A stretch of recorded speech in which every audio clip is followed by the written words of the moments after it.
We have Major General Muhammad Ali Shah on the broadcast with us. Very warm welcome to you, sir. What is your reaction to this statement? I would request you to unmute yourself, please. On yes, mute right now? All right. Yes. So now Abdullah Saleh is definitely putting a tough fight to Taliban. But then, in fact, Mr. Joe Biden has said, we will locate you out and we'll hunt you down. We'll shoot you down.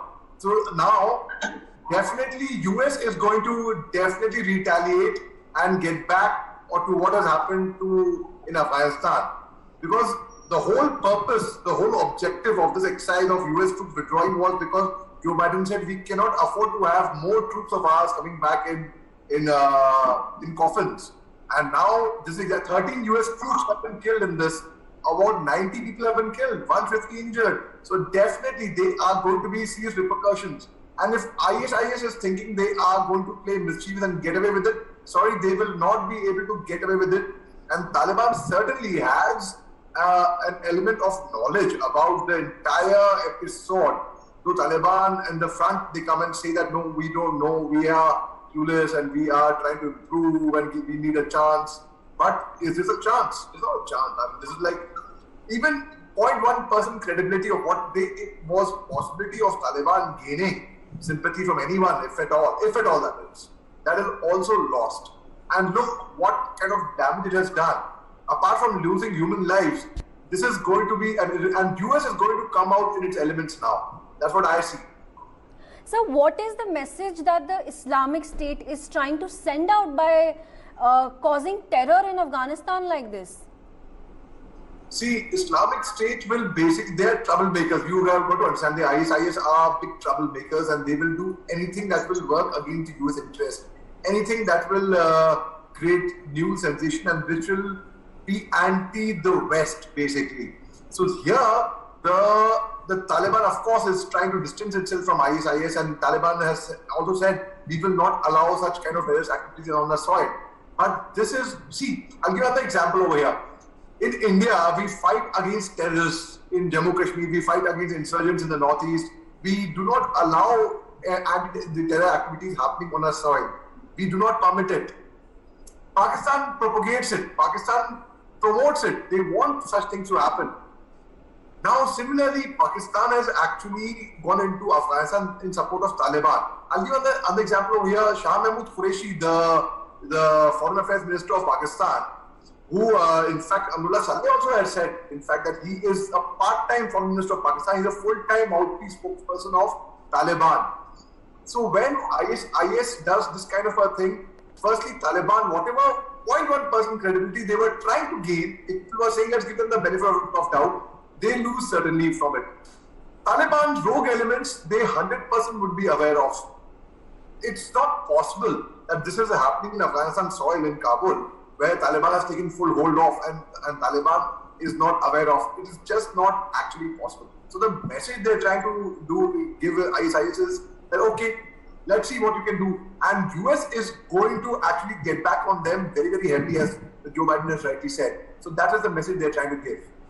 Right. With these latest developments taking place, with external and external threats posing Afghanistan, how do we ensure the safety of Afghans and especially the Indians that are currently in Afghanistan right now?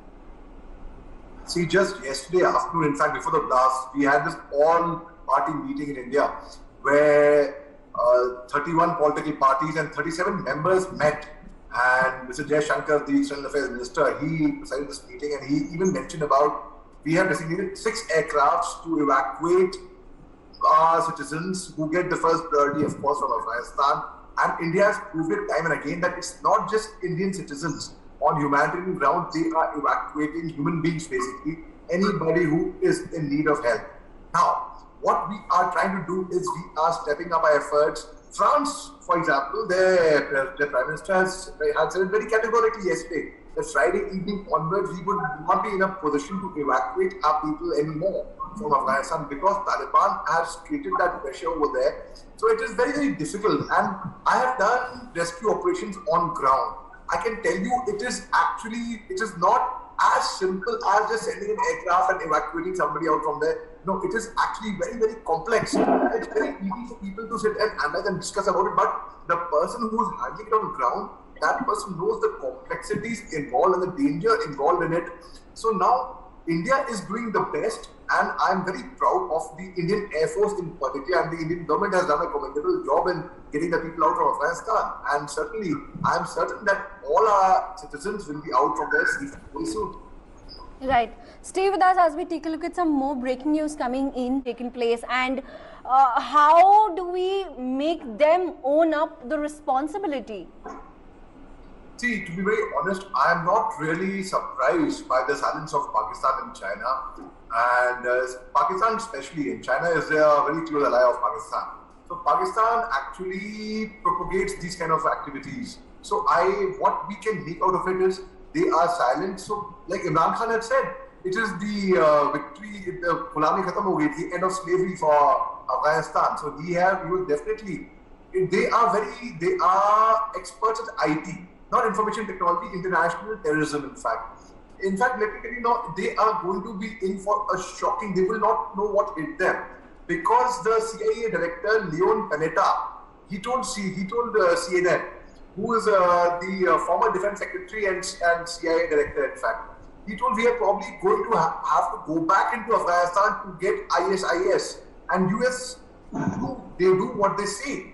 When Joe Biden says we will hunt you down and we will shoot you down, which means they are now, it could also be a possibility that US troops can probably stay on beyond 31st August, where Taliban was waiting impatiently. That once they go, they'll form their cabinet, and they had their Hibatullah Akhundzada and Maulana Yaqub and Maulana brother, and the entire cabinet was ready. Suhail Shaheen was all set to take over as the foreign secretary, as the foreign minister.